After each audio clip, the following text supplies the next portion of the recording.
how do you feel about daylight savings time? Yeah, I don't like it either. It's made for farmers back in the day, but all I know is before I go to work and after I get out of work, it is dark. Which means, as metal detectorists, we have to adapt. The early morning metal detecting club is back. Hopefully we have better luck than last time where the beach was sanded in and we didn't really find too much. Greetings, folk. This is AJ, him of Ouch My Back Hurts, and you may be wondering what that strange or other voice was at the beginning of this clip. Well, that wasn't a strange voice, that was Merrill's voice. A voice and a face known to many people. A friend to many as well, and a metal detecting guru. Him of the New York Metal Detecting channel, YouTube channel, and as I said, a friend to many. Now, him and I, we've been discussing in passing the possibilities of metal detecting in Ireland, and I keep saying in the Republic of Ireland, it's not really on. It's very difficult. The legislation prohibits most metal detecting unless you have a permit, and permits are only given to archaeologists and the people in the know. So this video today is going to be my attempt at clarifying what's going on in the background with the Irish legislation. I'll stress again, this is for the Republic of Ireland where I live, and not for Northern Ireland. Northern Ireland falls under UK, the United Kingdom jurisdiction. So the Northern Ireland metal detecting scene is absolutely thriving, I believe. All going well there. If you're permitted and if you have permissions to go to certain sites, you are free to metal detect under their conditions. However, here in Ireland, there's many questions. I have many questions to ask. So I'm going to be wading into the law. Right, here we go. Here begins my wade into the law. So it's not really very complicated. There seems to be only one law that has been written and has been subsequently revised and updated. The law on metal detecting in Ireland, I am going to read here off the museums.ie website. This is the first web page that I'll place a link for, and you can work your way down this, and it has more links dotted throughout these, and I will place more of these links, and I will also discuss some of the content on some of those pages that you click on. So this is how this page is titled: Details on the use of metal detectors to look for archaeological, I'm going to stress, look for archaeological objects, and frequently asked questions on what to do with finds. So let's get stuck into what this law's title is. It's the terms of archaeological object is defined in the National Monuments Act 1930 to 2004, and has a broad meaning in terms of the type and age of objects. So before we get to objects, I'm going to state it's the National Monuments Acts, plural, 1930 to 2004. There's been a number of revisions between 1930 and 2004. I'll place a link to the very officious and official electronic version of the Irish Statute Book. Again, I'm referring to the Republic of Ireland only. I cannot stress that enough. I am not talking about Northern Ireland. I'm only talking about the Republic of Ireland. This is very important to know.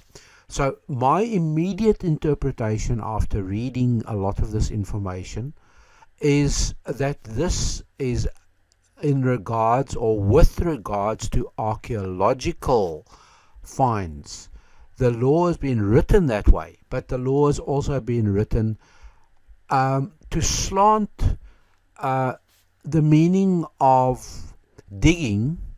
So if you're walking around with a metal detector and it beeps and you think, okay, I'm going to dig this, that is an immediate contravention to the law, because you cannot prove what's under the ground. So if you cannot prove what's under the ground, then it's assumed that you're trying to dig an archaeological object.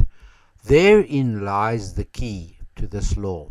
It has been written so that you cannot just go out and dig anywhere. It's to protect heritage, I understand that, but it's also a little bit silly when you want to go and dig in a playing field that's been turned up and flattened by bulldozers, and extra soil has been dumped in.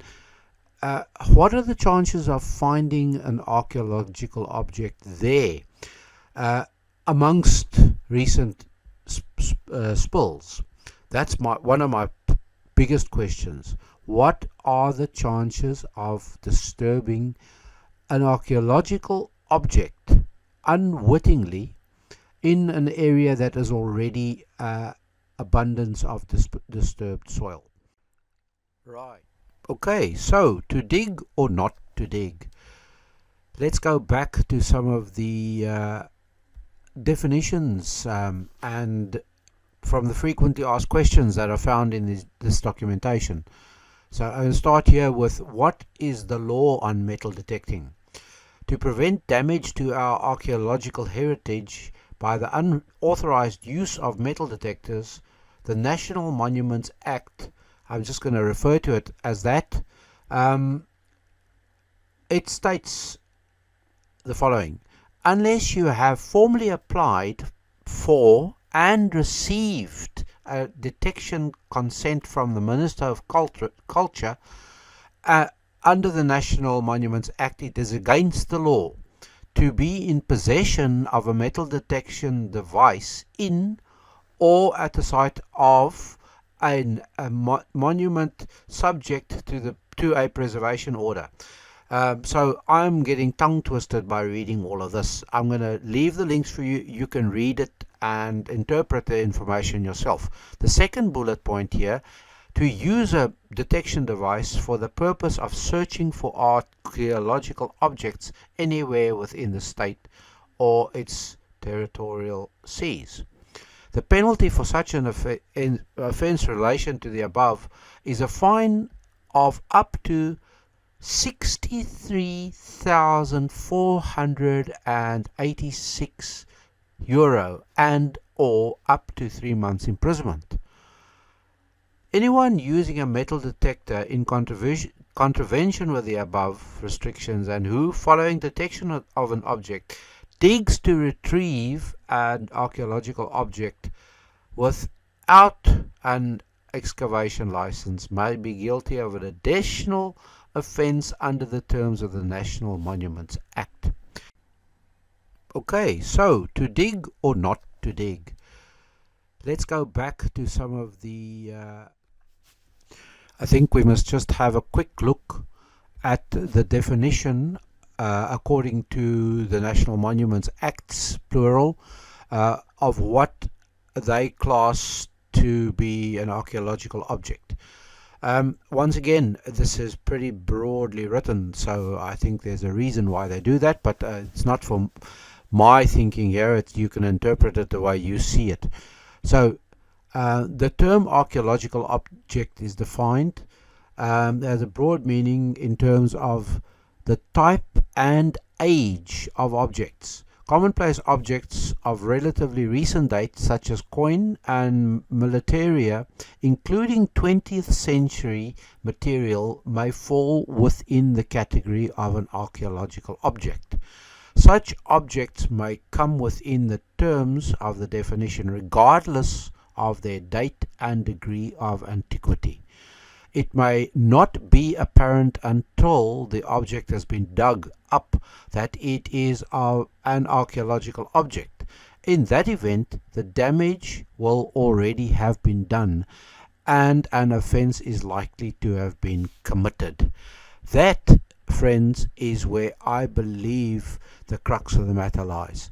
An offence may have already been committed. I think we must just... I'm going to pause for a moment here, a moment of reflection. I put together everything up until this point. I did the audio first and then added the visuals as I went along. So you'll see beach scenes, lots of beach scenes, fun scenes. But I just want to stress again before I continue that you must please click on the links below and open the documentation up for yourself. Don't quote me directly. I am only trying to summarize what I'm reading and to put my slant on it. So please don't quote anything without referring to the documentation and the legal aspects of it. I don't want to land up in a court because I am selling you false information. So that leads me perfectly into the next topic. I'm going to